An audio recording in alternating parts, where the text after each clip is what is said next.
మనసా కవ్వించకే నన్నిలా. మానిత్వం ఎందుకు ఉండకూడదు? మానిత్వం అంటే గర్వం. నేనెక్కువ అనే గర్వం. నేనే విజయం సాధించాను అనే గర్వం. అది ఎందుకు ఉండకూడదు అంటే 3 కారణాలు చెప్పవచ్చు. 1, విజయాన్ని విశ్లేషించి చూస్తే ఏ విజయాన్ని చూసినా కూడా దాని వెనక అనేక మంది సహకారం ఉంటుంది. మీరొక్కరే ఆ విజయాన్ని సాధించలేదు. మీ ఒక్కరి వల్ల రాని విజయాన్ని మీరే ఎలా నాది అని గర్వంగా చెప్పగలుగుతారు? అందువల్ల మానిత్వం ఉండే హక్కు లేదు.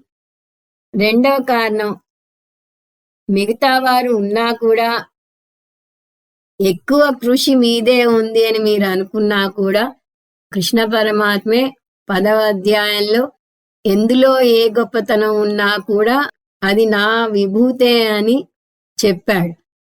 ఇంకో విధంగా చెప్పాలంటే మీరు విజయం సాధించారు అంటే అది పరమాత్మ కృప వల్ల.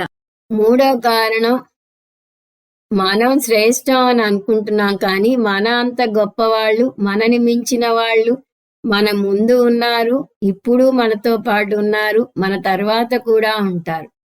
మనం ఒక్కళ్ళమే గొప్పవాళ్ళం కాదు. అటువంటి సమయంలో మనం ఎలా గర్వం చూపించగలము? ఇది అర్థం చేసుకుంటే మనకి గర్వం రమ్మన్నా రాదు.